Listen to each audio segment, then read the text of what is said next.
Good evening and thank you for joining us for yet again another bulletin of business today. My name is Ronnah Nahabwe with Winnie and Nakawuki understand language. Now, in our first story tonight, 5 players, chess rules 5 players works on 1,443-kilometer East African crude oil pipeline are underway with land acquisition and compensation of 13,158 project-affected persons in Uganda and Tanzania ongoing, tending towards construction late this year. With a construction license issued to the ECOP company early last week, construction of the ECOP is one of the most awaited developments in the midstream of Uganda's oil and gas journey. Currently, foundational works have been on land acquisition and compensation of the 3,648 project-affected persons in Uganda and 9,510 in Tanzania. As of today, 80% of the project-affected persons along the ECOP pipeline have signed their compensation agreement. Today, as you can see, we signed the remaining CAs, and in the coming months we will sign the remaining CAs.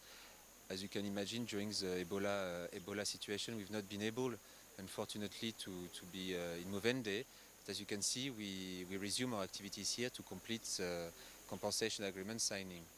Just to be extremely transparent, it's not just the signing with a contractor, we also, the PAP, and of course both the husband and the wife or wives attend the compensation agreement signing.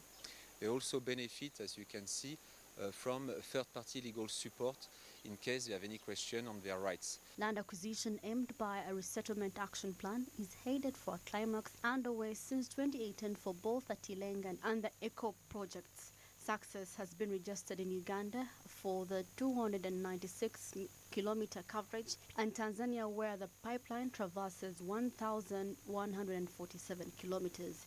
A prudent agreement with a grievance mechanism has been enforced to observe equity in compensation of the project-affected persons. After compensating them, actually, after getting compensated, we have been taking even about 3 to 4 months. Then after that, they are issued with notices to vacate, and the notices to vacate are about 3 months.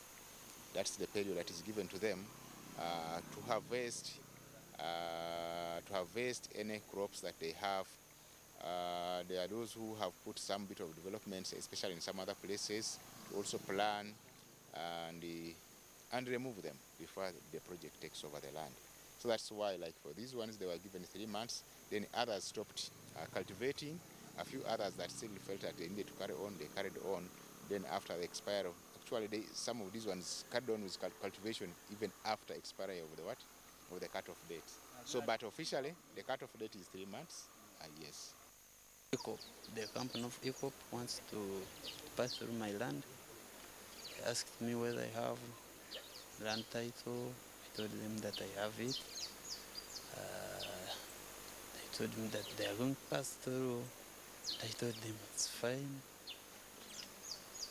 They told me that they have to go from the process to process, signing some papers, and I agreed. So that's when they started. And when they started, told me that there is some money. The valuers came. All the process was going through well, because they told me that everything you have to sign. Even if you disturb them, you say that I don't know how to read, they translate, and yet I knew. The ECO project has attracted 10 different major contract areas with numerous pools of opportunities.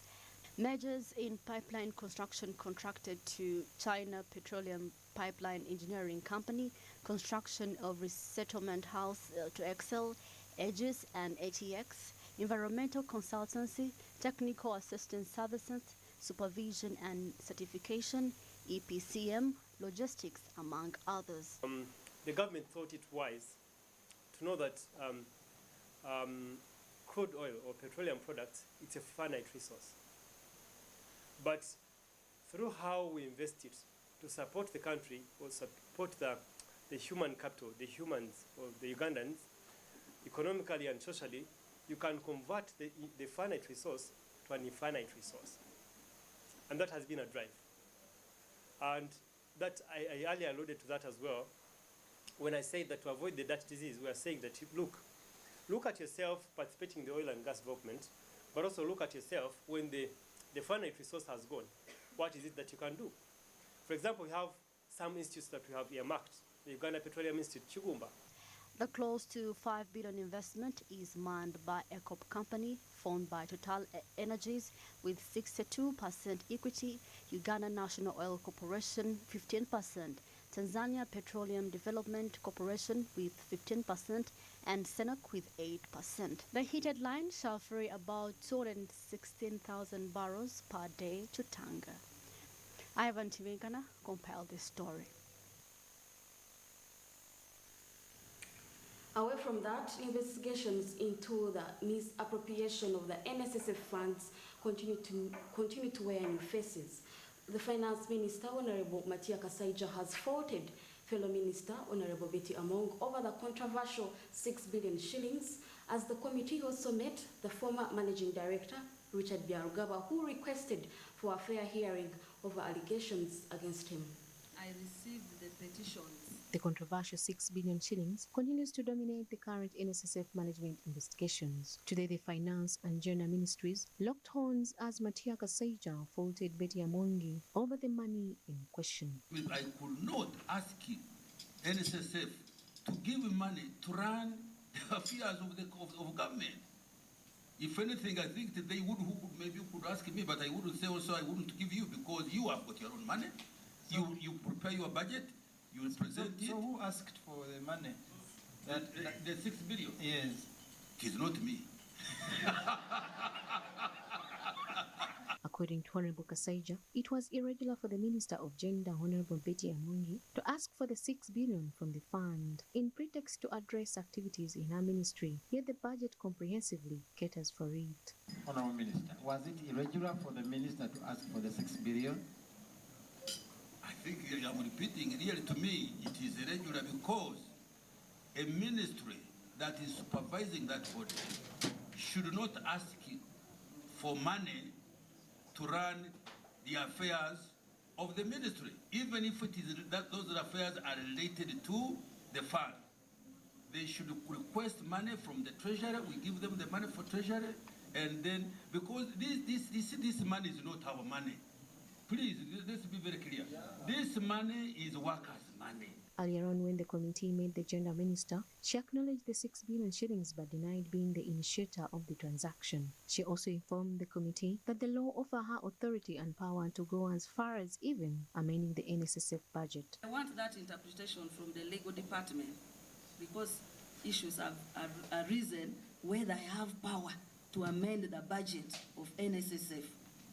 And I am reading for you NSSF law with my power, the power that you gave me as this parliament. If you don't want me to exercise that power, please remove it away from me. Although the committee managed to meet the sidelined former managing director of the fund, Richard Byarugaba, the arrangement wasn't conclusive as he informed the committee that all allegations of corruption raised against him are false. He also asked the committee for a fair hearing to explain himself. But certainly I would like to be heard because, as I've said, these are allegations which have been in the public domain, but they haven't been put to me. So yes, I would like to be heard. Can we give you the opportunity tomorrow? You give us a convenient time. You would be able to prepare and come with a response to those issues you think you need to clarify on in regards to the allegations, so that in our report it can be captured. Minister Kasaija went on to add that the idea of dual supervision of the fund was improper, just like the President had advised in a letter. Me, right from the word go, colleagues, I was not persuaded that this dual thing would work very well. First of all, the President had made it very clear in his letter.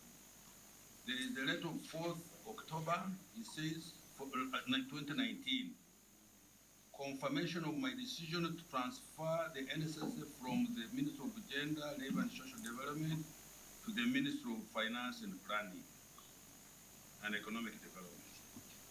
It says, I do not agree with the proposal in the NSSF Amendment B of 2019 to split the oversight mandate of the NSSF under two government agencies. The committee is still on course to exhaust all witness reports and submissions. Mr. Byarugaba is said to appear again tomorrow before the committee for interrogation. Samnanifa, Smart 24 TV, Business Today. 3 more copies or 4 more copies. Now, away from NSSF, recently the Speaker of Parliament asked for a joint statement from the Ministry of Works and Internal Affairs on allegations of corruption, bribery and extortion passengers that was on the Entebbe airport. A new development on the interim response to the crisis by the Works Minister, Honorable Edward Katumba Wamala, has unearthed a report detailing new guidelines effective 10th February, and Samuel Chirimunda has more of this report. As the Entebbe Airport scandals turn, developments from a joint security meeting that was held on 19 January 2023 indicate a number of resolutions, from the ban on use of phones at the airport to having all workers' names displayed on their uniforms, among others. The new guidelines have been issued to eliminate corruption at the airport, and several surveillance contacts have been put in place to avoid extortion of passengers. Transferring, we are not going to just transfer these people. No, those who have been involved in the vice will be charged. The only transfer we're talking about is those of institutions like the military, the intelligence, who have overstayed at the airport. They should change there. There should be a tour of duty so that they don't view the cartel, because that's what was happening. Honorable Dana Twisjire Timosho, a member of parliament for Kazo County, advised the Minister for Works and Transport to consider overall institutions as investigations persist, not forgetting the need to have a phased audit, as the airport is a representation of the nation. I agree with the action taken so far, but this is not a one-day activity, Right Honourable Speaker.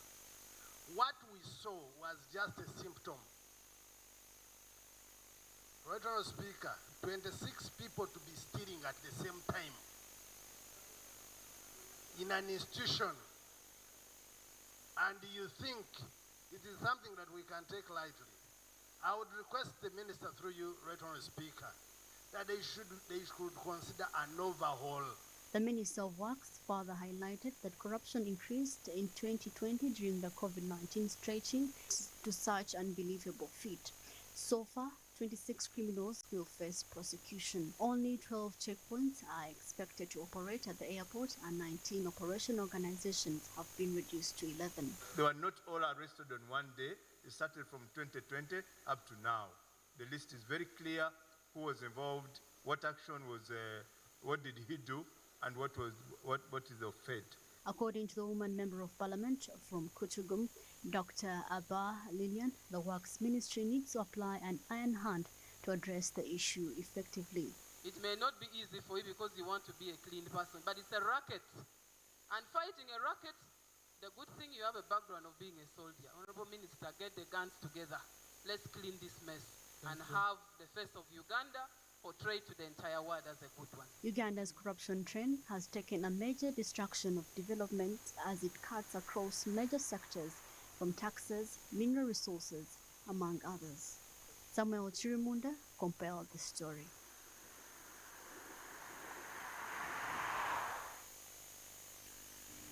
Uganda, like the global economy, has faced numerous challenges: a slowdown in growth spurred by inflation, the pandemic, and public debt. Stakeholders such as Parliament, civil society budget advocacy group, among others, have now moved on to agitate for the right policies to stimulate investment for socio-economic recovery as well as economic recovery. Let's have more.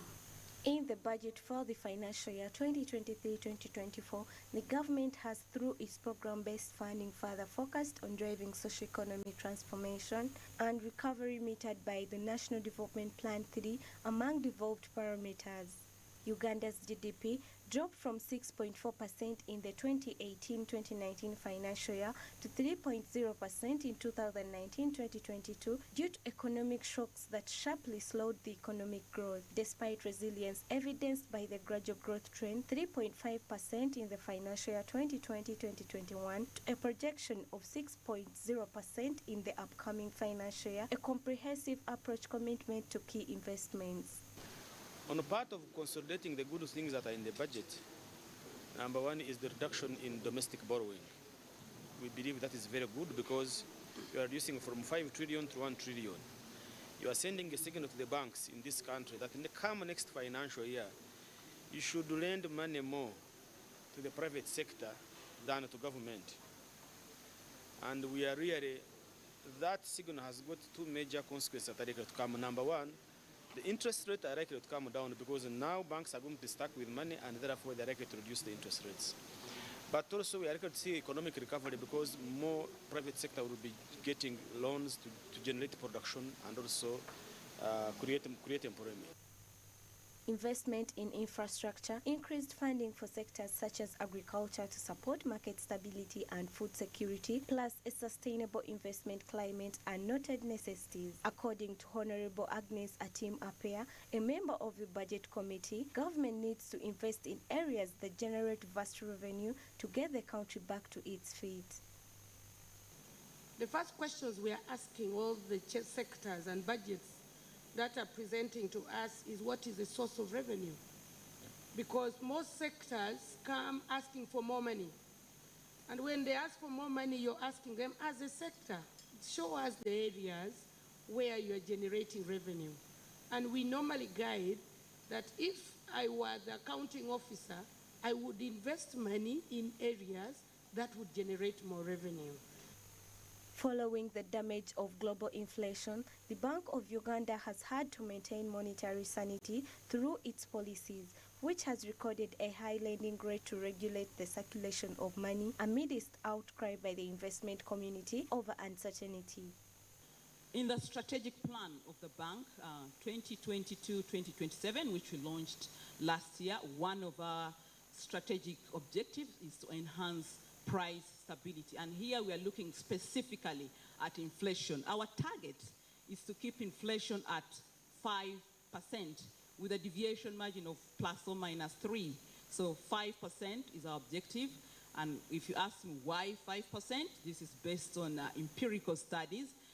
Empirical studies show that in most developing economies, the 5% target is a good target to achieve growth, while in advanced economies, they do about 2%, they target about 2%. So yes, our objective is to keep inflation at 5%. Additionally, there is a call for public-private partnerships and the civil society to offer joint support for the growth and development across all sectors of the economy. So I think as government, for effective budget execution and effective service delivery, we need to harmonize, we need to synergize, and we need to work together. We need to have that one spine system where money comes from top to down and directly where there is a need and there is a service that needs to be provided. With the right investment, policy implementation, and prudent budgeting, there still lives a bigger possibility of realizing key development goals, economic revival, and sustainability. Bronya Katsime, Smart 24 TV, Business Today. Thank you, Bronya Katsime, for that report. Now, in other news, Uganda has made significant strides in the pharmaceutical industry, positioning itself as a major player on the global stage. According to recent data, the country is now the 84th largest exporter of packaged medicaments, with export revenue totaling to $38.1 million and imports at $309 million. Let's have more. As a net importer, Uganda's import portfolio has grown to include numerous utilities in different sectors and production units. Medicaments are just one of those. Imports from India stand at $17.1 million, $7.9 million from Netherlands, and $4.91 million from the United States. The growing global health crisis has set demand for pharmaceutical products in these markets. setting ground for domestic investment too. In supporting us, making sure that the population of Uganda gets better health care. As a ministry, we can't do it alone. We know almost 50% of healthcare associated activities are done in the private sector, either through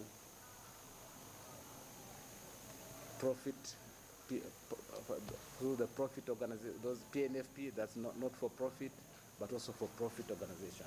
Not only that, even in our facilities, we get a lot of support, because I know among the exhibitors we have people are doing medical devices, those who are representing drug manufacturers, and as you know, in this country we don't have many manufacturing facilities for medicine.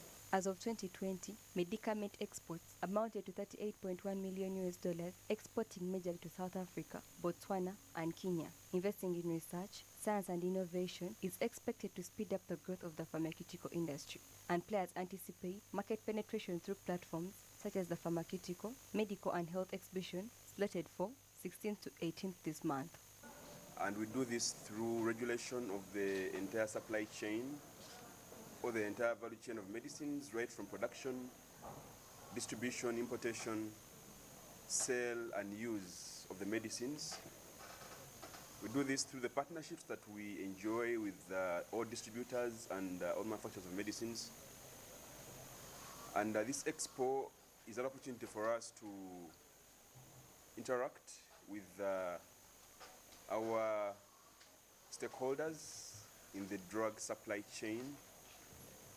And we think that it's an opportunity for the Ugandans as well to get exposed to newer technologies, and for the healthcare community to take up and improve our healthcare service delivery.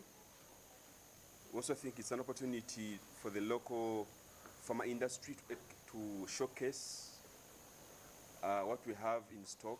The industry continues to gain strength, positioning the country as a major player on the global stage, opening up new opportunities for growth and development, such as being aided by the resilience on import from international manufacturers such as Germany, India, Netherlands, among others, giving room for domestic research and regional production. Exhibitions and Trade Services first did their first program in Uganda last year when we did the Pharma Medical Healthcare Show with the support of the Ministry of Health and support of the Pharmaceutical Society of Uganda, along with our various partners who helped us put up the first exhibition in the pharmaceutical, medical and healthcare sector. It was a gateway for us to understand the market here in Uganda, understand the people here in Uganda, and understand what kind of business and what kind of opportunities are present here in Uganda, which not only the locals in Uganda can explore, but various delegates, various stakeholders from various different countries can go and explore as well, which is the concept that we have tried to use as a partner based out of Uganda in an attempt to get more and more outside stakeholders to come and see the opportunities present here in Uganda. The Uganda Pharma Medical Healthcare Show, which we are calling as the Uganda Pharma Healthcare 2023, will be taking place from the 16th till the 18th of February at UMA Showgrounds here in Kampala, Uganda. The show is supported by various partners. We have support of the Ministry of Health, we have support from the National Drug Authority, we have support from the Uganda Manufacturers Association, we have support from the Uganda Medical Association, along with support from our seniors at the Allied Health Professionals Council. Through the aggregate body, Uganda Manufacturers Association, various enterprises such as in the pharma business expect to clear ground enough for gross investment. Martha Nsima, Smart 24 TV, Business Today. That story will now get us to a short break. Please stay, don't move, be right back.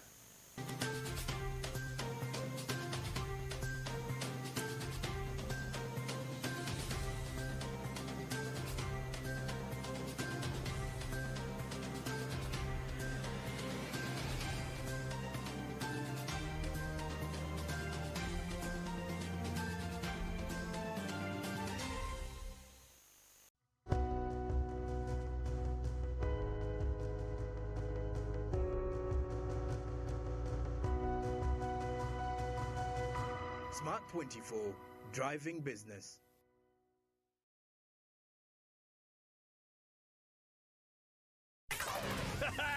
It's super fast internet. Oh, it's a super camera. It's a super battery. Phone battery full. Yeah, it's a super deal. Get the Kabode Super from MTN now at a reduced initial deposit of only 49,000 shillings and pay the balance in Pola for as low as 833 shillings per day. Grab this Super Kabode deal this Christmas and get 2 GB of free MTN data every month for 8 months. Get the Kabode Super now from any MTN shop countrywide. Everywhere you go, MTN. Regulated by UCC.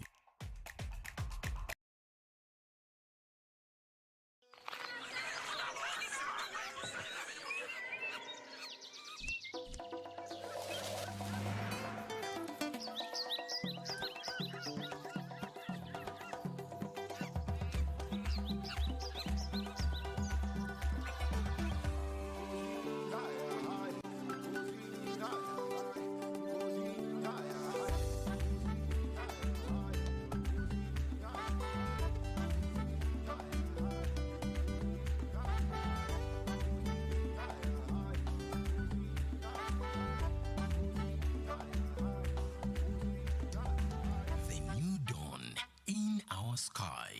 Futimbuto, the taste of Uganda in a new international park.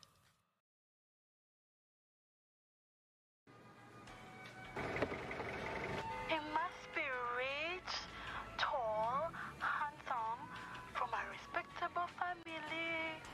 He must have a maid because at our home we do not work.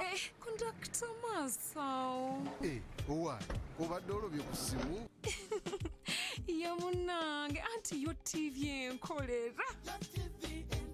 Nyumira omulembe omupya ogujjudde ebisanyusa omuli emikutu gya TV egisukka mu 8 n'egya radio nga kwotadde ne zifirimu ng'osinziirira wonna w'oli. Genda mu App Store oteeke app ya GOTV channels ku simu yo olwo onyumirwe ennaku 3 ng'olabira bwereere ewatali kozesa data. GOTV channels. What if you could boost your most loved entertainment? We're up in the ante. Upgrade your DSTV package and we'll boost you to the next higher package at no extra cost. If you're on Access and step up to Family, you get boosted to Compact. You know what I mean. If you're on Family, step up to Compact and we'll boost you to Compact Plus. That's an absolute ripper. And if you're on Compact, step up to Compact Plus. You'll get boosted to Premium. It's gonna be lit. Step up and we'll boost you even higher at no extra charge with DSTV.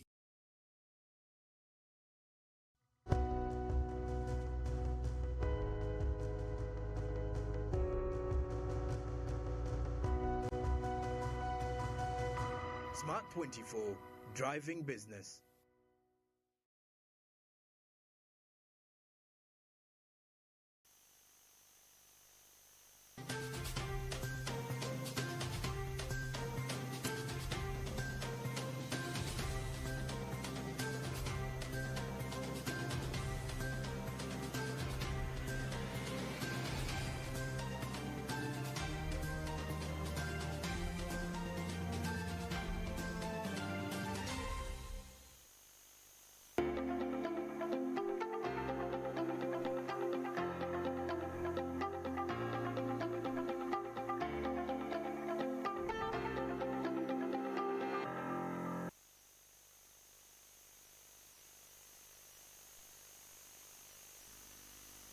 You're welcome back from that short commercial break. Thank you for sticking with us. Now, the new consulate office in Dubai aims at contemplating the development goals of the Uganda Embassy in Abu Dhabi to extend cordial relationship with Uganda and the United Arab Emirates.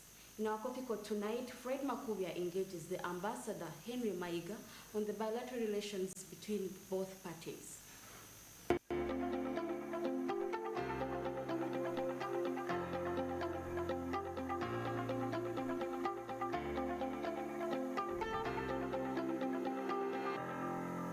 Well, it is a pleasure and thank you for joining us on the Coffee Court. This is where we ask the critical questions and especially questions that make a contribution towards the development of this country.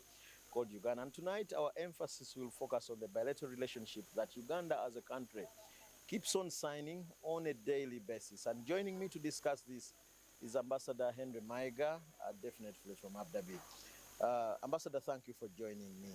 Thank you very much for hosting me as well. How significant are these relationships for a country like Uganda? I think we should segment this thing into two.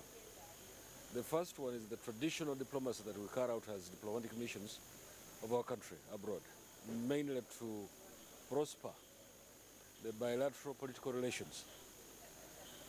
That means that the countries with whom Uganda has those diplomatic relations have to have good relations in terms of the political environments in the two countries. In other words, we relate politically in a friendly manner. So that is one segment. The second segment is what we call economic and commercial diplomacy. And in that, we basically are talking about the promotion of trade, the promotion of tourism, the promotion of investments. If we can attract as many investors into the country as much as possible, that becomes a plus.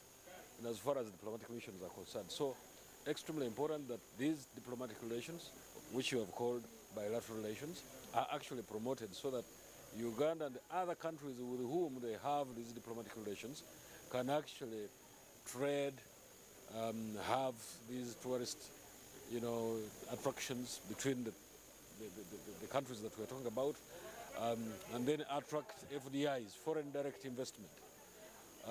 When I was in China, for instance, you remember, China became the biggest contributor of FDIs to Uganda by up to something like 90%. Sure.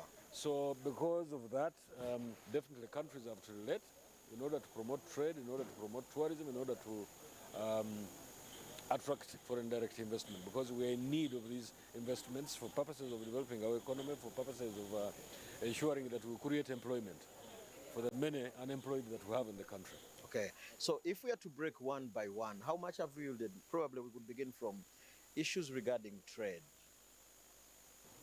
Trade, I mean, when you talk about, for instance, the volume of trade between Uganda and China, where it was for 5 years, I think it was in the region, it was imbalanced, absolutely imbalanced, because China was exporting much more than what Uganda was exporting there. But of recent, the volume of trade between the two countries has increased, and Uganda's trade, or should I call them exports to China, was something like 28 million US dollars. But right now, as I speak, probably that is going in the region of about 40 million US dollars. Okay. And on the other hand, China was actually bringing in things here. They were exporting, in other words, to Uganda, goods and services worth something like 1 billion US dollars. Okay. Absolutely. So we're addressing that imbalance so that we can take more of Uganda's products into China, just like we are doing in the UAE, that at the moment when, of course, we had the Expo 2020, so many agreements were signed between the two countries, between Uganda and the UAE, and we believe that we have attracted something like almost 3 billion US dollars in that period of time when we had the Expo. And these agreements were signed, and we're beginning to see a lot of fruit. And then talk about tourism. How much have we yielded? And tourism is now the dicey one, because I cannot really point a finger as to exactly how much we attracted from China, where I was for 5 years, because I've been in the UAE for less than 2 years. And so I can't really point a finger to the exact numbers in as far as tourism potentials, I mean tourists who, the numbers of tourists that we have attracted in this country. But quite a number of people, the exchanges and so on and so forth have increased over these 2 years. Okay. So what do we consider, because we are not everywhere, what do you consider as a country for Uganda to enter into some of these bilateral relations? Of course, those bilateral relations, as I said at the beginning of this conversation, are extremely important, because it is the only way how you can transact business with the rest of it, whether it's political business, whether it is economic and commercial diplomatic business. You have to have those bilateral relations. They're extremely important, because without those bilateral relations, then you become actually isolated and you become a pariah state and all these kinds of things, which definitely Uganda doesn't want to become. And that's why all the diplomatic missions, Uganda's diplomatic missions abroad, have been charged with the responsibility of ensuring that economic and commercial diplomacy is upped as much as possible. Okay. Talk to us about the barriers we encounter as a country as we continue to trade with many of these other countries. The barriers are very many, but of course, there are now quite a number of networks in as far as economic and commercial diplomacy is concerned. Because when you talk about, for instance, the South-South cooperation, that means the least developed countries trading together. That is the way to go, because the barriers, the moment you go to the other countries, become even higher. In economics, we call them tariffs, economic tariffs or financial trade tariffs, so if you may, so to speak. But the barriers are there, but the South-South cooperation is giving a new window of opportunity to make sure that these countries, which are least developed, can actually trade together. They can promote tourism together and all these kinds of things. And of recent, I have seen CNN saying that Uganda is one of the best tourist destination country in the world, one of the best. I think it should be in the top 10 or something. So with that kind of potential, definitely the sky is the limit as what we can do in order to promote tourism. So what exactly does Uganda transport to those countries in terms of export as a country? No, for instance, when you talk about China, I'm sorry, I'm talking about two countries because that's where I've been. It's okay, it's okay. Foodstuffs were really key. Coffee, talk about tea, talk about fruits, talk about, because you know very well that in Rural Triangle here, in Nakaseke, the Chinese have got a factory which has been actually producing mango products, pineapple products, and they're being exported to China and so on and so forth. But in the UAE, same story, because fruits are really key in terms of exporting them to that country. And there's great potential. When we signed, as I was saying at the beginning of this conversation, the many agreements, especially in as far as agriculture is concerned, there is a string of supermarkets, for instance, in the UAE, that signed agreements with the Minister of Agriculture here in Uganda, basically to export vegetables, fruits, and quite a number of other foodstuffs. In fact, Lulu supermarkets are now going to put up a storage facility at Kajansi, so that when people have their tomatoes, people who have pineapples and so on and so forth, can actually keep them before export in that storage facility. Okay. And so that people can be sure of the quality of these things, can be sure of the quantities which are needed, and so on and so forth. And for me, that is a plus arising out of the Expo 2020. And you think as a country we've been able to maintain both the quality and the quantity so that we can be able to satisfy? The quantity is improving, that's all I can say. The quantity of the products that we're exporting out of the country is increasing, is being worked on. The Minister of Agriculture is working round the clock to make sure that the quality is improved as much as possible, so that what we take out of this country does not actually meet with the tariffs, which you call barriers in terms of trade, so that these things can actually fetch better money on the world market. And then the quality, because we seem to be having issues to do with quality. No, the quality I think is being addressed, because right now as I speak, there are quite a number of things that you find in the stalls of supermarkets in UAE. You find, I've seen avocado, I've seen sweet potatoes, I've seen tomatoes, I've seen all these kinds of things. That to me means that the quality has improved, and therefore the sky is the limit as what this country can do in terms of export. And so how does the Muntuawansi, I think you know the Muntuawansi I'm talking about. How does the Muntuawansi benefit from these bilateral relations? They will benefit because once these exports are taken in large quantities, definitely some money is going to trickle down their pockets. And therefore that one, as far as I'm concerned, that little farmer in the village, money is going to come your way as a result of these exports. You've been somebody who has followed up issues of maybe the exports that we keep on doing. So what exactly do we need to improve, maybe as government, to see to it that some of these relationships... Actually, right now as we speak, the issue is not quality, it's quantity. Because they call it supply chain. Can you supply, for instance, pineapples over a long period of, or throughout the year? Can you supply pineapples? Because many of these things in this country have actually been seasonal. But that too is being addressed, because right now as we speak, many of these things are actually supplied throughout the year. That means sustainability and supply chain bottlenecks are being addressed. So if I am a farmer in Uganda and I want to be part and parcel of the suppliers that probably supply products and commodities out there, what are some of the procedures that I can be part of this? I really can't point a finger to that one, because that should be addressed to the Minister of Agriculture, how they are organizing people on the ground. For us, in the diplomatic mission, our job is to look for the markets, so that whatever is being produced in this country actually find its way in the market, so that the local person, Umuntu Wawansi, like you referred to him, can actually benefit from this kind of chain of supply of exports that we take out of this country. Extremely important.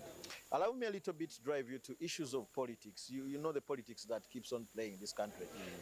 The negative politics, does it have a negative implication on some of the bilateral relationships that we sign as a country? Oh, of course, there is always that issue that once you play the politics badly, it will affect you yourself. And, but I don't want to believe that we have reached that point where as a country that the way we are doing politics actually impedes progress in this country. I don't see that happening in the nearest future or even in the distant future, because the country is stable, and if it is being voted by CNN and other media houses as being one of the best countries in as far as tourism is concerned, tourism destinations, to me that is a plus, and it appears that the country is actually addressing the problems that we had hitherto, which we don't have now. So I don't think that we are having problems in as far as bilateral relations to quite a number of countries that we relate to is concerned. Okay. Your parting shot, Ambassador, as we wind up this interview. I just want to say, because you see, those countries in the Western world have actually prospered because they did the economics very well. And I want to imagine that the government we have, the current government that we have in the country now, is actually doing a good job. So much so that we definitely are going to make headway in terms of trade, in terms of tourism, in terms of attracting FDIs. So we are on a very, very sound trajectory in terms of economic capacity, political capacity, and so on and so forth. Okay, Ambassador, thank you for joining us and so finding much time to speak to us on matters regarding bilateral relationship in this country. This is a Coffee Court, and my name is Fred Nakawuki.